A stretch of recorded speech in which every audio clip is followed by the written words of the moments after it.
Camer. La parole est maintenant à Madame Gilda Aubert pour le groupe de RDP pour 10 minutes.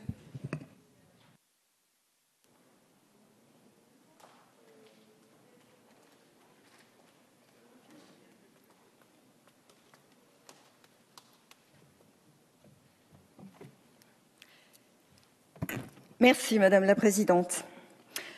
Monsieur le Ministre, Madame et Monsieur les rapporteurs, chers collègues, alors que les discussions entre les partenaires sociaux n'avaient pas abouti, le gouvernement a décidé de trancher et de prendre ses responsabilités en proposant aux législateurs ce projet de loi relatif au dialogue social et à l'emploi.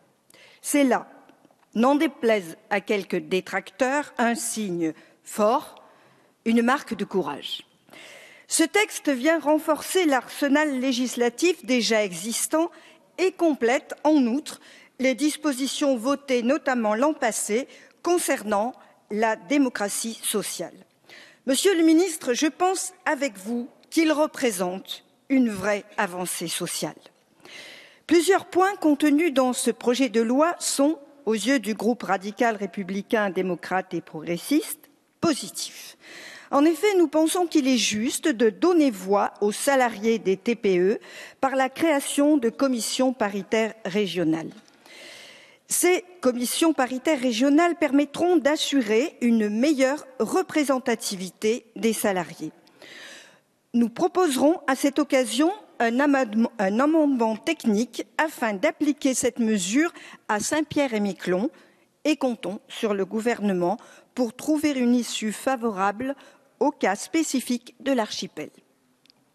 Les dispositions votées en commission des affaires sociales relatives à l'égalité femmes-hommes sont une réelle prise en considération des réalités du monde du travail.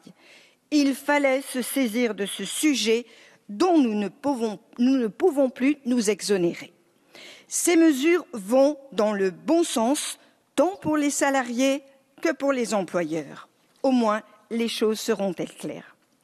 Concernant l'article 13, il regroupe les 17 obligations actuelles d'information et de consultation récurrentes du comité d'entreprise en 3 grandes consultations portant respectivement sur les orientations stratégiques et leurs conséquences, la situation économique de l'entreprise et sa politique sociale. À ce sujet, nous présenterons également un amendement, je précise. Dans le cas où les organisations syndicales présentes au comité d'entreprise sont toutes représentatives, toutes participent de facto à la négociation des accords, ce qui induit que le passage devant le comité d'entreprise n'apporte pas de plus-value et ne se justifie plus. A contrario, le passage devant le comité d'entreprise, lorsque celui-ci comprend des élus d'organisations syndicales non représentatives, à savoir les organisations syndicales qui n'ont pas été invitées à la table des négociations, doit permettre à ces élus de donner leur avis sur les projets d'accord qui, sans cette disposition, ne sont pas portés à leur connaissance avant signature. Cet amendement que nous proposons vise donc à renforcer le dialogue social et nous semble pertinent. J'aimerais d'autre part revenir sur le sujet de la création de la prime d'activité qui doit renforcer le pouvoir d'achat des travailleurs aux revenus modestes. La prime d'activité prévoit de remplacer la prime pour l'emploi et le RSA activité, ce qui apparaît un outil intéressant.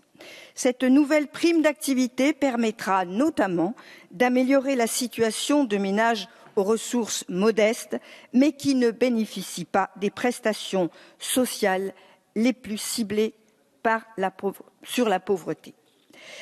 Si le système de versement de cette prime d'activité sera basé sur celui complexe du RSA activité, pour notre groupe, il semble important de rendre visible cette disposition. C'est pourquoi le gouvernement devrait mettre tout en œuvre pour que l'information concernant cette prime soit largement diffusée et permette ainsi aux salariés qui peuvent y prétendre de faire valoir leurs droits. Nous émettons quelques réserves cependant sur la procédure engagée et regrettons que ces dispositions soient à nouveau soumises via décret, d'autant que le texte manque encore à l'heure actuelle de précision. Nous avons déposé un amendement visant à préciser que les personnes en congé parental exerçant l'activité d'assistante maternelle, ce qui est prévu par le Code du travail, ne soient pas exclues par la loi du bénéfice de la prime d'activité. Permettez-moi, Monsieur le Ministre, de revenir précisément sur le titre 2 de l'article 20 qui a pour objet de sanctuariser le régime d'assurance chômage de l'intermittence du spectacle. Cet article fait suite à de longs débats et à une mission de concertation qui a donné lieu à un rapport circonstancié conjointement décrit par Hortense Archambault, Jean-Denis Combrexel et Jean-Patrick Gille, que je veux ici féliciter. Oui, la pérennisation du statut des intermittents a toute sa place dans ce projet de loi. En ces temps de crise, les intermittents du spectacle sont, comme dans tout secteur, durement touchés et se trouvent parfois confrontés, à tort, à une sorte de défiance de la part de certains de nos concitoyens. Nous ne pouvons nier certaines pratiques d'employeurs peu scrupuleux qui, par un recours abusif au régime spécifique plutôt qu'à un CDD ou un CDI, ont entretenu une certaine image négative de ces professions. Pour contrevenir à ces quelques dérives, le contrat à durée déterminée d'usage, qui sera désormais en vigueur, nécessitera un encadrement qui en garantisse la sécurisation. Le cadre légal et juridique proposé par cet article remplit cet objectif qui se verra renforcé par des négociations d'accords interprofessionnels. Si notre système français en la matière est unique, je veux ici rappeler que les intermittents du spectacle, dont les métiers sont très divers et qui regroupent artistes et techniciens, ont droit, comme chacun, à une protection sociale sécurisante. Ne contribue-t-il pas au rayonnement culturel de notre pays, rayonnement que nous devons protéger et dont nous pouvons être fiers? Et comme on le sait, la culture est un vecteur économique incontestable. En conclusion, je dirais que pour l'ensemble des dispositions et mesures prévues dans ce projet de loi, et parce que le dialogue social et le soutien à l'emploi doivent être au cœur de nos objectifs, le groupe RRDP se prononcera favorablement pour ce texte. Je vous remercie. Merci.